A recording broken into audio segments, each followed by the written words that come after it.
नमस्कार दोस्तों, क्राइम तक में आप सबका स्वागत है। मैं हूं सुप्रतिम बैनर्जी और मैं इस वक्त हाजिर हूं फॉलोअप के एक और ताज़ा तरीन एपिसोड के साथ। आज मैं फॉलोअप में बात करने वाला हूं झारखंड की राजधानी रांची के काफ़ी चर्चित केस, जिसे तारा शहदेव लव जिहाद केस के तौर पर जाना जाता है। उस केस के बारे में मैं आप सबसे कुछ जानकारी साझा करने वाला हूं और कुछ खबर देने वाला हूं। ये घटना जो है आज से कोई 9 साल पुरानी है, जब एक नेशनल लेवल की शूटर जिसका नाम है तारा शाहदेव, उसके साथ उसके तथाकथित पति ने धोखा किया, उसके साथ ज्यादती की, बार बार उसके साथ बलात्कार की कोशिश हुई। घर में जो मेहमान आते जाते रहे, उन मेहमानों ने तारा शहदेव पर बुरी निगाह डाली और उसे बहुत प्रताड़ित किया गया। और सबसे बड़ी बात ये कि उस लड़की के साथ जिस शख्स ने शादी की थी, उसने अपनी पहचान जो है वो गलत बताई थी। उसने अपनी पूरी आइडेंटिटी, पूरी शख्सियत ही गलत बताई थी। वो एक दूसरे धर्म को मानने वाला आदमी था और जब तारा शहदेव से उसने शादी की तो उसने अपने आप को तारा के ही धर्म का बताया। शादी के बाद वो अपने असली रूप में आ गया और तारा को प्रताड़ित करने लगा, जिसके बाद इस मामले का खुलासा हुआ। अब उस मामले में जितने भी लोग हैं जो आरोपी थे, उनमें से 3 आरोपियों को दोषी पाया गया है। 3 आरोपी ही थे, तीनों को दोषी पाया गया है और दोषी पाने के साथ साथ इन तीनों को कड़ी सजा सुनाई गई है। तारा शहदेव का जो पति है रंजीत कोहली उर्फ रकीबुल हसन, उसे 15 साल की कैद बामुशक्कत की सज़ा सुनाई गई है और उसके साथी और इस केस में जो गुनहगार पाया गया है दूसरा शख्स, वो है झारखंड हाई कोर्ट का पूर्व रजिस्ट्रार मुश्ताक अहमद। उसे भी 15 साल बामुशक्कत सज़ा सुनाई गई है। साथ ही तारा की माँ, उसे जो है 10 साल के कैद की सज़ा सुनाई गई है। और ये सज़ा जो है सीबीआई की अदालत ने इस केस को शुरू होने के पूरे 9 साल बाद अब जाकर सुनाई है। हालांकि जो दोषी पक्ष है, जिसे सज़ा मिली है, उस पक्ष का ये कहना है कि वो इस इंसाफ से संतुष्ट नहीं है। लाजमी है, 10-15 साल की कैद की सज़ा हो जाए तो संतुष्ट कहाँ और कौन होता है। तो उस पक्ष ने ये कहा है, उन्होंने ये कहा है कि वो अब इस केस को लेकर हाई कोर्ट के दरवाजे पर दस्तक देंगे और नए सिरे से इंसाफ की मांग करेंगे। क्या है ये मामला, कैसे इसकी शुरुआत हुई? चूंकि 9 साल पुराना मामला है, आइए आपको जल्दी से इसके बारे में बता देते हैं। जैसा कि आप जानते हैं, तारा शहदेव रांची की रहने वाली एक लड़की थी जो नेशनल लेवल तक शूटिंग चैंपियनशिप खेल चुकी थी और उसने काफ़ी नाम कमाया था। ज़िंदगी के किसी मुकाम पर उसकी मुलाकात रंजीत कोहली नाम के एक लड़के से हुई।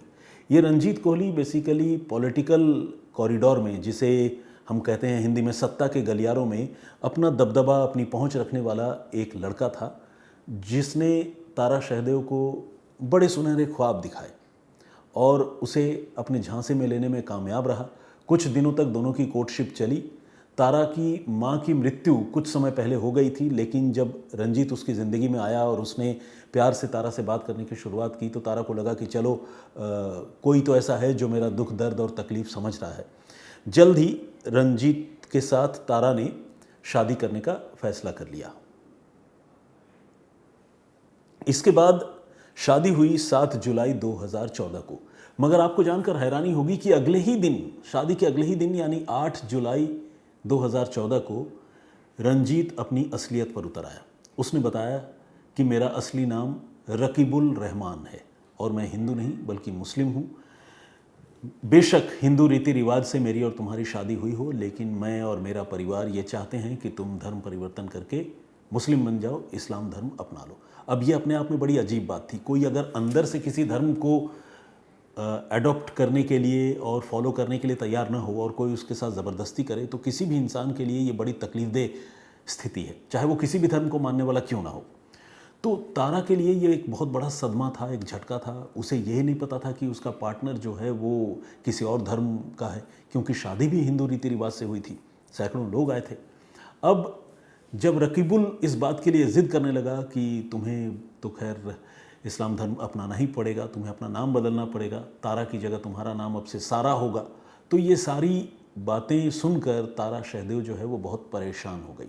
उसने फिर रकीबुल के साथ उसकी लड़ाइयाँ शुरू हो गई और जैसा कि होता है, एक बार लड़की जब शादी होकर ससुराल चली जाती है तो जाहिर सी बात है वो दूसरे परिवार से आई हुई अकेली लड़की होती है और जो ससुराल पक्ष होता है वो पूरा का पूरा परिवार होता है। रकीबुल की माँ भी इस मामले में रकीबुल का साथ देती रही। जो दूसरे नाते रिश्तेदार उसके घर में आते जाते थे वो भी रकीबुल और उसकी माँ का सपोर्ट करते थे और तारा को इस बात के लिए प्रेशराइज्ड करते थे कि तुम्हें इस्लाम धर्म अपना लेना चाहिए। तारा इस चीज़ को गवारा नहीं कर पा रही थी। इसी बीच रकीबुल उसके साथ जो है वो करीब आने और उसके साथ ज़्यादती करने की कोशिश कर रहा था।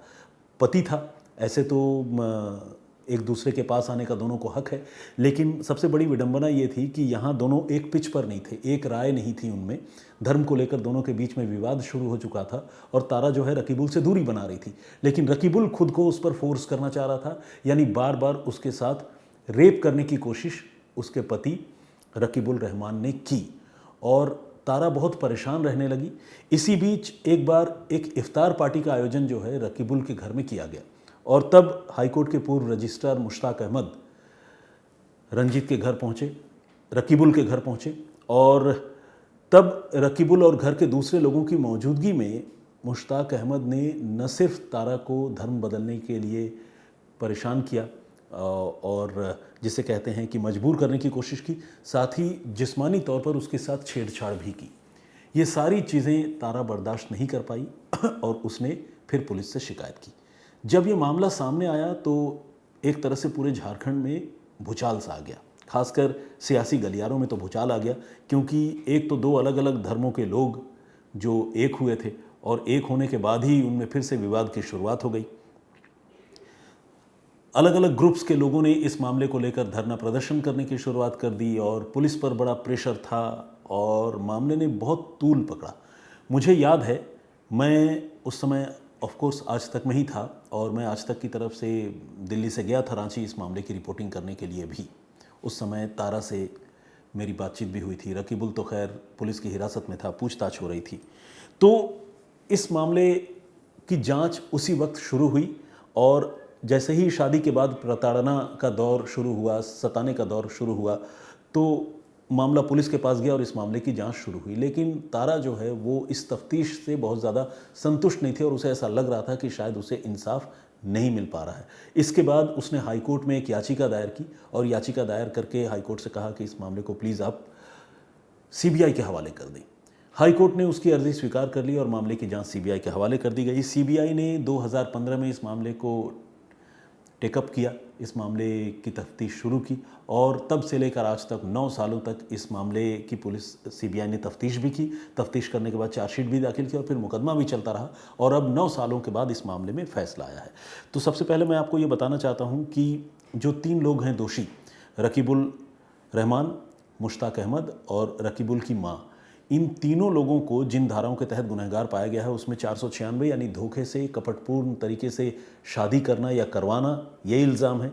इसके अलावा 288 किसी की धार्मिक भावनाओं को ठेस पहुंचाने का इल्ज़ाम है। साथ ही 376(2)A बार बार रेप की कोशिश करना, रेप की साजिश रचना, ये इल्ज़ाम भी इन लोगों पर है और साथ ही 120B आपराधिक षड्यंत्र रचना, साजिश करना, ये भी इन लोगों पर इल्ज़ाम है। बल्कि इल्ज़ाम नहीं, अब सीबीआई की अदालत में ये सारे के सारे दोष इन लोगों पर सिद्ध हो चुके हैं बियॉन्ड डाउट, और जब ये दोष सिद्ध हो चुका है तब जाकर अदालत ने इन तीनों को सज़ा सुनाई है। इस मामले में सीबीआई की ओर से कुल 26 गवाह कोर्ट में पेश किए गए थे और इन गवाहों में पूर्व मंत्री हाजी हुसैन अंसारी साहब, काजी जॉन मोहम्मद, झारखंड पुलिस की एक सब इंस्पेक्टर है दीपिका कुमारी जिसने तारा शहदेव को उन दिनों में रेस्क्यू किया था, उसकी भी गवाही हुई। साथ ही इस मामले के उस समय जो रांची पुलिस के आईओ थे हरीशचंद्र सिंह, वो भी इस मामले में गवाह के तौर पर पेश हुए। इस तरह से एक एक कर 26 गवाह सीबीआई की अदालत में पेश हुए थे और जो बचाव पक्ष है यानी रकीबुल रहमान और एंड पार्टी, उनकी तरफ से 4 गवाह पेश हुए। लेकिन दोनों पक्षों की गवाहों को सुनने के बाद, सबूतों पर गौर करने के बाद सीबीआई की अदालत ने यह फैसला किया कि रकीबुल, उसकी माँ और झारखंड हाईकोर्ट के पूर्व रजिस्ट्रार मुश्ताक अहमद जो है इस मामले में दोषी हैं, गुनहगार हैं और फिर उन्हें सज़ा सुना दी। तो अपने आप में एक बहुत इंपॉर्टेंट और बहुत चर्चित मामला, चूँकि ये मामला लव जिहाद से जुड़ा हुआ था। हालांकि डोमेस्टिक वायलेंस के मामले तो ऐसे बहुत आते हैं जहां ससुराल वाले अपनी बहू को परेशान कर रहे हों या बहू ने कोई इल्ज़ाम लगाया हो। कई बार ऐसा भी देखा जाता है कि लड़कियां या बहुएं जो है वो शादी के बाद झूठे इल्ज़ाम भी लगाती हैं। इस तरह के केसेस भी सामने आए हैं। दहेज प्रताड़ना के बहुत सारे ऐसे झूठे मामले सामने आए हैं। लेकिन इस मामले में न सिर्फ डोमेस्टिक वायलेंस वाली बात थी, रेप करने की कोशिश वाली बात थी, बल्कि साथ साथ जो सबसे इम्पॉर्टेंट और सबसे जिसे कहते हैं कि संगीन इल्ज़ाम था वो ये था कि जबरन धर्म परिवर्तन कराने की कोशिश करना। और उस मामले में सज़ा हुई, तो बहुचर्चित मामले में सज़ा हुई। जाहिर है रांची के लोग इस मामले को, झारखंड के लोग इस मामले को अच्छी तरह जानते हैं। झारखंड के बाहर भी जिन लोगों की नज़र में या जानकारी में ये खबर थी, उनके लिए ये एक अपडेटेड इन्फॉर्मेशन है।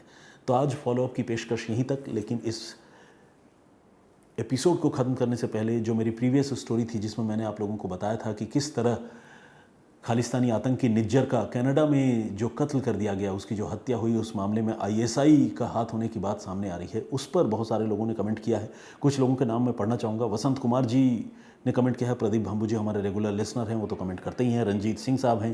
प्रवीण कुमार, साइमा जी ने भी कमेंट किया है, बहुत धन्यवाद आपका।